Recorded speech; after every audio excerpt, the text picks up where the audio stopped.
Hi everyone, welcome back. Thanks for joining us today. We've got a brand new story to share with you, so let's get started. My name is Damien, and I want to tell you how one ultimatum ended a relationship that lasted 4 years.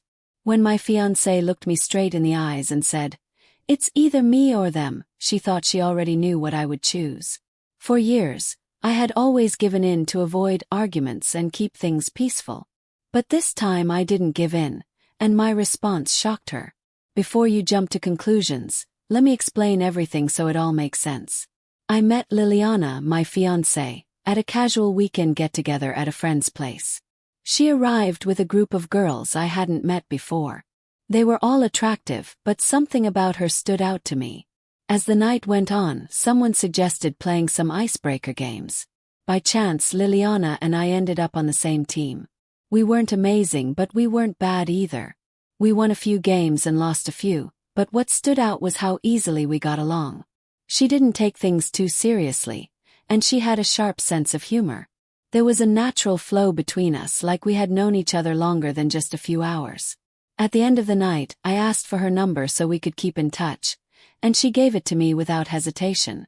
For the first few weeks, we messaged each other now and then.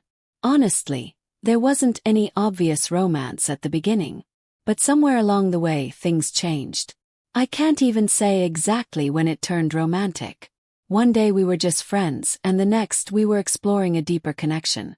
We started spending more time together. Soon we were dating, and it felt right. The chemistry between us was strong. At the time, I didn't realize that just because something starts out well doesn't mean it'll stay that way. Back then, it truly felt like the beginning of something solid. But now, looking back, I see how my feelings blinded me. I put her on a pedestal and ignored the things that didn't fit the perfect picture I'd built in my mind. There were early warning signs, times when she'd get upset if I disagreed with her, or when she'd give me the silent treatment over small things, but I ignored them. I told myself, that's just her personality, or she's just passionate. I didn't recognize it for what it truly was. It's strange how love can make you see red flags as harmless quirks. You start romanticizing behavior you should be questioning. You come up with excuses, and I did that often. As our relationship moved forward, I began to notice a pattern. Liliana's love had unspoken conditions. She didn't say them out loud, but I could feel them. When I agreed with her, followed her plans, or let her have the final say, she was kind, sweet, and loving. It made me feel like I was doing the right thing. But when I disagreed or tried to offer a different opinion, her attitude would suddenly change. She became distant and cold. Sometimes she would act like I wasn't even there. Other times she'd make sarcastic remarks or say things to make me feel guilty and question myself. At the time, I didn't fully understand it, but I was slowly teaching myself to avoid conflict. I kept telling myself, it's not worth arguing over. I chose peace over constant emotional standoffs.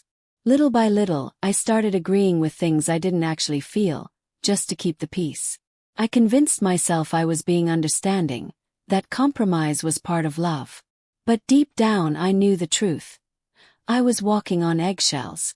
And the more I did that, the more control she had, masked as love. Here's the thing no one tells you.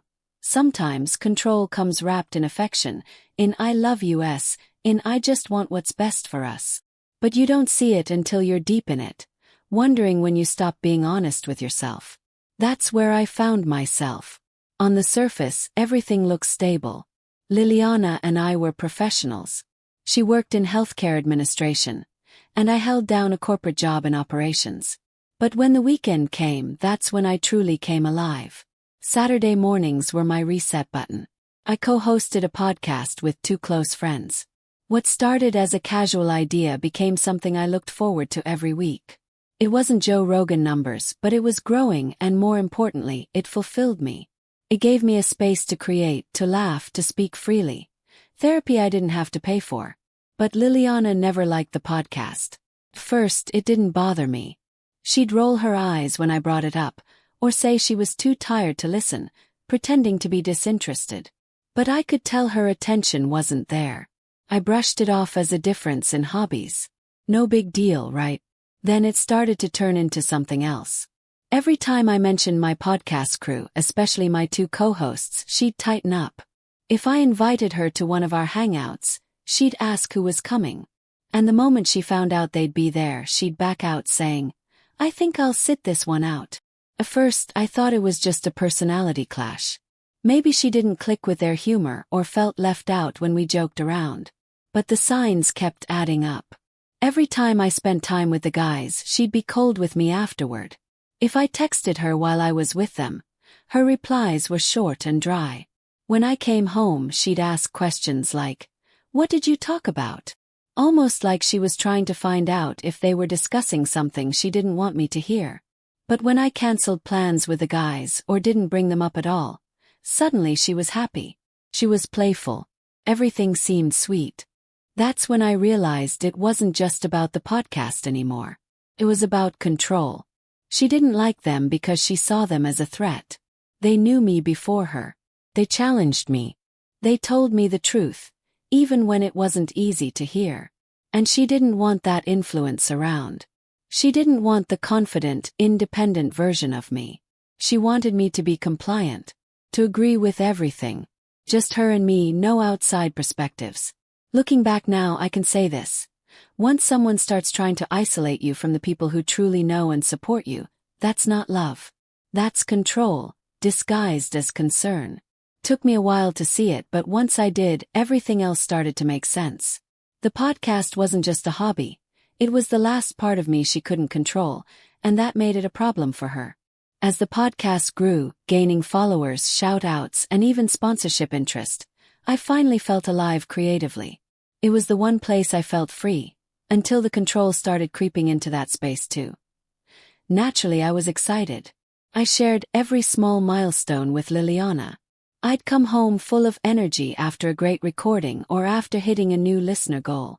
I tried to include her to show her how much the podcast was growing. But instead of support, I got cold reactions. She didn't even bother hiding it anymore. Her words stayed with me. "You talk more with your podcast crew than you do with me." Or, "How many people are even listening anyway?" But the one that stung the most was, "Do you really have to spend every Saturday with them?" It felt like she was trying to shrink something I loved down to nothing.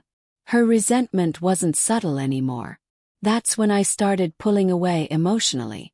I stopped sharing updates with her because her reactions drained all the joy out of it. What's the point in opening up to someone who only makes you feel small for caring? But pulling away didn't fix anything. Just made everything harder.